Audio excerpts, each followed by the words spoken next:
दोस्तों ये दोनों हैंडसेट्स एक जैसे दिखते हैं, लेकिन इनमें से एक है Realme 11 Pro Plus और दूसरा है Realme 11 Pro। अब ये बताना थोड़ा सा मुश्किल होगा दूर से, लेकिन तेजा ये है क्योंकि मार्किंग यहाँ पर है। अगर आप यहाँ पर ध्यान से देखें, इस पर 200 मेगापिक्सल लिखा हुआ है और इस पर 100 मेगापिक्सल लिखा हुआ है।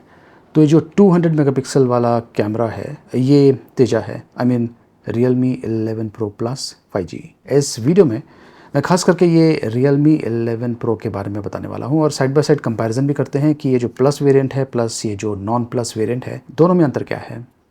देखते रहिए। चलिए सबसे पहले जो डिफरेंसेस है वो चेक करते हैं, क्योंकि जो डिफरेंसेस है वो इतना ज़्यादा नहीं है। ये जो Realme 11 Pro Plus 5G है, इसमें ट्रिपल कैमरा सेटअप दिया हुआ है रियर साइड पर, और ये जो Realme 11 Pro है इस पर डुअल कैमरा सेटअप दिया हुआ है रियर साइड पर। ये देखिए, अबाउट डिवाइसेस में अगर आप जाएंगे देखेंगे कि बहुत सारे जो फीचर्स है वो सेम है। दोनों ही स्मार्टफोन्स में 12 GB रैम है plus 4 GB expandable RAM use हो रहा है। 256 GB स्टोरेज स्पेस है और कैमरे का जो स्पेक्स है यहाँ पर क्लियरली मेंशन किया हुआ है।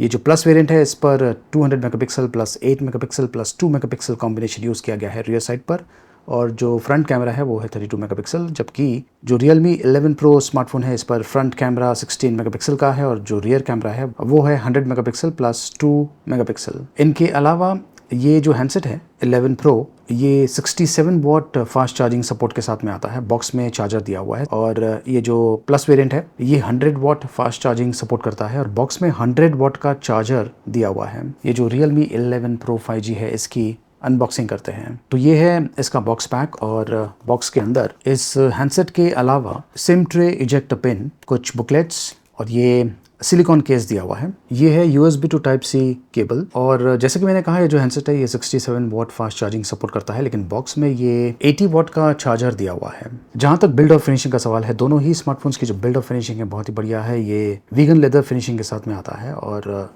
काफ़ी इंप्रेसिव टाइप का दिखता है। लोगों का ध्यान इसकी तरफ ज़रूर जाने वाला है। अगर आप ये हैंडसेट खरीदते हैं तो काफ़ी लोग आपसे पूछने वाले हैं कि ये कौन सा हैंडसेट है। इसकी जो हैंड फील है ये भी काफ़ी बढ़िया है, और सरप्राइजिंगली ये दोनों हैंडसेट्स जो हैं ये कर्व डिस्प्ले के साथ में आते हैं। तो जो स्पेसिफिकेशंस है वो एग्जैक्टली सेम है, कोई भी अंतर नहीं है। दोनों ही हैंडसेट्स में MediaTek Dimensity 7050 प्रोसेसर यूज़ किया गया है, और बेंचमार्क स्कोर मैंने एक्चुअली इस पर टेस्ट किया था प्लस वेरिएंट पर, वो मैं आपको बता देता हूँ क्योंकि दोनों ही स्मार्टफोन सेम है तो ज़्यादा अंतर नहीं है।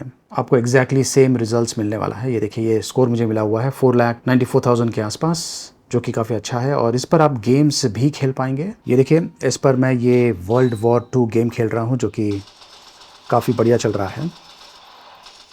तो गेमिंग यूज़ के लिए भी दोनों ही स्मार्टफोन्स काफ़ी बढ़िया हैं। दोनों ही स्मार्टफोन्स पर 6.7 इंचेस का कर्व्ड विजन डिस्प्ले दिया हुआ है। फुल HD प्लस रेजोल्यूशन के साथ में आता है। 120 हर्ट्ज रिफ्रेश रेट दोनों ही स्मार्टफोन्स सपोर्ट करते हैं। चलिए अब जो कैमरे का इंटरफेस है वो चेक करते हैं। ये देखिए, ये जो प्लस वेरिएंट है इस पर आपको वाइड एंगल का ऑप्शन मिलता है, जबकि फोटो मोड में ये जो Realme 11 Pro है इस पर आपको सिर्फ 2 ऑप्शंस मिलते हैं। वाइड एंगल का ऑप्शन इसमें नहीं दिया हुआ है क्योंकि इसमें डुअल कैमरा है, इस पर ट्रिपल कैमरा सेटअप दिया हुआ है। सिमिलरली अगर आप पोर्ट्रेट मोड में जाएंगे तो यहाँ पर भी आपको ये देखिए, यहाँ पर 1x और 2x का ऑप्शन मिलता है, जबकि यहाँ पर आपको वो ऑप्शन नहीं मिलता है। और यहाँ पर आप 100 मेगापिक्सल में शूट कर सकते हैं, यहाँ पर आप 200 मेगापिक्सल में शूट कर सकते हैं। तो आपका जैसा रिक्वायरमेंट होगा उसके हिसाब से आप इन दोनों में से कोई भी स्मार्टफोन्स के लिए जा सकते हैं। लेकिन मुझे लगता है कि ये जो Realme 11 Pro स्मार्टफोन है ये काफ़ी है। अगर आपको 100 वॉट चार्जिंग नहीं चाहिए और 200 मेगापिक्सल मतलब कि 100 मेगापिक्सल का एक्स्ट्रा कैमरा नहीं चाहिए तो ये बेस्ट ऑप्शन है। वीडियो में यहाँ पर भी आपको अल्ट्रा स्टडी का ऑप्शन मिलता है और दोनों ही स्मार्टफोन्स 4K वीडियो शूट कर सकते हैं। कैमरा सैम्पल्स मैं आपको बताता हूँ। तो ये देखिए, कुछ सैम्पल्स हैं। ये है पोर्ट्रेट शॉट्स, काफ़ी अच्छा शूट करता है। ये है लॉन्ग शॉट, और ये कुछ जनरल शॉट्स हैं। ये है मेरा सेल्फी शॉट, और यहाँ पर मैं चल के वीडियो रिकॉर्ड कर रहा हूँ। स्टेबिलिटी इसकी काफ़ी बढ़िया है। जो अल्ट्रा स्टडी मोड है उसे यूज़ कीजिए। और ये है कुछ लॉन्ग शॉट्स, और ये जो शॉट्स आप देख रहे हैं ये मैंने स्ट्रीट मोड जो है उससे शूट किया हुआ है।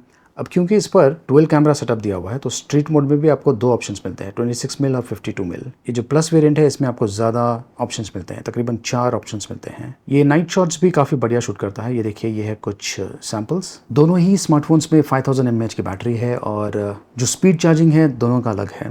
वैसे देखा जाए तो ज़्यादा डिफरेंस नहीं है दोनों ही स्मार्टफोन्स में। और ये जो Realme 11 Pro है ये सस्ता ऑप्शन है। इसका प्राइसिंग है 23,999 और इसका प्राइसिंग है 27,999। मुझे लगता है कि ये बेस्ट ऑप्शन है Realme 11 Pro 5G। अगर आप ये प्रोडक्ट खरीदना चाहते हैं, लिंक मैंने वीडियो के डिस्क्रिप्शन में दिया हुआ है। देखते रहिए।